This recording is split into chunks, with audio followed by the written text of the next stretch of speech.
नमस्कार हरि प्रेमियों, माइंडफुल भक्ति चैनल में आपका स्वागत है। हरि प्रेमियों, कैसे हैं आप? उम्मीद है आप सब अच्छे होंगे। आइए आज का प्रसंग शुरू करते हैं। कार्तिक मास कथा का महात्म्य, अध्याय 6। हरि प्रेमियों, वीडियो को अंत तक जरूर देखना। अगर आप चैनल पर नए हैं तो प्लीज़ सब्सक्राइब करें और बेल आइकॉन जरूर दबाएं ताकि आप तक हमारे सारे नोटिफिकेशन पहुंचते रहे। हरि प्रेमियों, आइए जानते हैं। इतनी कथा सुनकर सूत जी से शौनक ऋषि कहने लगे कि हे सूत जी, आप कृपा करके कार्तिक तथा तुलसी का महात्म्य कहिए। तब सूत जी कहने लगे कि हे ऋषियों, जो तुमने मुझसे पूछा है यही प्रश्न एक समय नारद जी से राजा पृथु ने किया था, और जो कुछ उत्तर नारद जी ने दिया वही मैं तुमसे कहता हूँ। एक समय राजा पृथु नारद जी से कहने लगे कि हे नारद, भगवान को तुलसी इतनी प्रिय क्यों है? आप इसका महात्म्य कहिए। तब नारद जी कहने लगे, एक समय राजा बहुत से देवताओं और अप्सराओं सहित महादेव जी के दर्शन को गया। जब कैलाश में पहुंचे तब एक बड़े भारी आकार वाले भयंकर नेत्रों वाले पुरुष को देखकर इंद्र ने पूछा कि तू कौन है और शिव कहाँ है? जब कई बार पूछने पर भी कोई उत्तर नहीं दिया तो इंद्र ने क्रोध में आकर अपना वज्र उनके कंठ पर मारा, जिससे उनका कंठ नीला हो गया, परंतु इंद्र वज्र भी भस्म हो गया। एक बड़े भारी आकार वाले भयंकर नेत्रों वाले पुरुष को देखकर इंद्र हैरान हो गया। फिर उसकी आंख से ऐसी प्रचंड अग्नि निकली मानो इंद्र सहित सारे संसार को भस्म कर देगी। ऐसी स्थिति देखकर बृहस्पति जी हाथ जोड़कर बोले और इंद्र को दंडाकार झुकाकर शिव की स्तुति करने लगे कि हे देवादिदेव, त्रिपुरासुर तथा आकासुर का नाश करने वाले, यज्ञ का फल देने वाले त्रिपुरारी, आपको नमस्कार है। ब्राह्मणों की रक्षा, आपको नमस्कार है। नारद कहने लगे कि हे राजा पृथु, इस प्रकार स्तुति सुनने पर श्री महादेव जी ने त्रिलोकी को दग्ध कर देने वाली अग्नि को शांत कर दिया और कहने लगे कि हे देवताओं, वर मांगो। मैं आपकी स्तुति सुनकर अति प्रसन्न हूँ। हमने इंद्र को जीवन दान दिया, और हे बृहस्पति जी, आज से तुम्हारा नाम जीव होगा। बृहस्पति जी कहने लगे कि यदि आप प्रसन्न है तो इंद्र की रक्षा कीजिए और संसार का दाह कर सकने वाली अग्नि जो आपके नेत्र से उत्पन्न हुई है उसको शांत करिए। तब शिव कहने लगे कि नेत्र से निकली हुई अग्नि वापस कैसे जाए, अतः हम इसको दूर फेंकते हैं। ऐसा कहकर अग्नि को हाथ में लेकर समुद्र में फेंक दिया। वह गंगा के संगम में जाकर गिरी और बालक को रोने लगी। उसके रोने के शब्द से पृथ्वी कांपने लगी तथा सातों लोक बहरे हो गए। ऐसा आश्चर्य देख वहां पर आए हुए ब्रह्मा, जो समुद्र को गोद में बालक को देखकर आश्चर्य से पूछने लगे कि यह बालक किसका है। समुद्र ने बड़े आदर से बालक को उठाकर ब्रह्मा जी की गोद में दे दिया और कहने लगे कि यह मेरा पुत्र गंगा से उत्पन्न हुआ है, आप इसके जात कर्म करिए। फिर उस बालक ने ब्रह्मा जी की दाढ़ी पकड़कर जोर से मरोड़ी कि ब्रह्मा जी के नेत्रों से आंसू आ गए। किसी प्रकार दाढ़ी छुड़ाए तो ब्रह्मा जी ने कहा, हमारी आंखों से जल निकला है, अतः इस बालक का नाम जालंधर होगा, परंतु यह शिव के अतिरिक्त और किसी के हाथ से नहीं मरेगा, क्योंकि यह शिव के अंश से ही उत्पन्न हुआ है। यह अभी युवा हो जाएगा। तब ब्रह्मा जी शुक्राचार्य को बुलाकर और उसका राज्याभिषेक करके अंतर्ध्यान हो गए। तब समुद्र ने काल नेमि की कन्या वृंदा के साथ उसका विवाह कर दिया, जो कि पतिव्रताओं में सबसे प्रथम और अति सुंदर थी। परम सुंदरी वृंदा के साथ विवाह कर जालंधर अति प्रसन्नता से दिन बिताने लगा। जब जालंधर घर में आता तो वृंदा अपने हाथ से पंखा झलती। वह अपने पति को नारायण समझकर उसकी सेवा किया करती थी।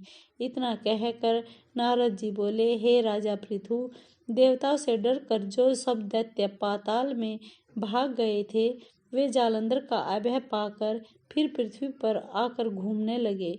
उसी समय जालंधर ने कटे सिर राहु को देखा तो उसने शुक्राचार्य से इसका कारण पूछा। तब शुक्राचार्य ने समुद्र मंथन तथा देवताओं द्वारा रत्नों की हरण की कथा सुनाई। इस प्रकार इस पिता का मंथन और दैत्यों का नादार सुनकर जालंधर ने क्रोध में आकर धम्मर नामक वाले दूत को बुलाकर सुधर्मा के पास भेजा। वह सभा में जाकर अभिमान पूर्वक इंद्र को नमस्कार न करके कहने लगा कि हे दैत्यपति जालंधर ने जो कुछ कहा है वह सब तुम सुनो। हमारे पिता का मंथन करके जो तुमने रतन लिए हैं उन पर तुम्हारा कोई अधिकार नहीं है, अतः वे रतन हमको वापस कर दो। धसमर के ऐसे वचन सुनकर इंद्र भय और विस्मित से कहने लगा कि समुद्र सदैव हमारे शत्रु दानवों की रक्षा करता है, अतः हमने उसको भयंकर रतन दिए हैं, इसलिए उन पर दैत्यों का कोई अधिकार नहीं है। दूत ने ये सब समाचार जालंधर से जाकर कहा तो वह अत्यंत क्रोधित हुआ और देवताओं को जीतने का उपाय सोचने लगा। उसने सब दिशाओं तथा पातालों में अपने दूत भेजकर सब दैत्यों को बुलाया। शुंभ और निशुंभ को अपना सेनापति बनाकर स्वर्ग के नंदन वन में जाकर इंद्र को अमरावतीपुरी को घेर लिया। तब देवता भी युद्ध के लिए बाहर निकल आए और अनेक प्रकार के शस्त्र शास्त्रों से देवताओं तथा दैत्यों का युद्ध होने लगा। वे सब एक दूसरे को मार मार कर गिराने लगे। सब तरफ रुधिर बहने लगा। मरकर गिरे हुए घोड़ों और हाथियों से पृथ्वी भर गई। इधर युद्ध में मारे गए दैत्यों को शुक्राचार्य अपनी संजीवनी विद्या से जीवन दान देने लगे। इधर बृहस्पति जी द्रोणांचल की दिव्य औषधियों द्वारा देवताओं को जीवित होने का वृत्तांत दैत्यों ने शुक्राचार्य से जाकर कहा तो जालंधर दैत्य ने अपने अनुचरों को द्रोणांचल पर्वत को समुद्र में फेंक देने का आदेश दिया। तब दैत्यों ने द्रोणांचल पर्वत को उठाकर समुद्र में फेंक दिया और फिर आकर संग्राम करने लगे। जब देवताओं को जीवित करने के लिए औषधि लेने बृहस्पति जी गए तो दिव्य पर्वत को न देखकर देवताओं का दैत्यों के द्वारा निरंतर संहार होते देखकर वे घबरा कर कहने लगे कि हे देवताओं, शीघ्र ही यहाँ से भागो। यह दैत्य शंकर के अंश से उत्पन्न हुए हैं, अतः वह तुमसे नहीं मरेंगे।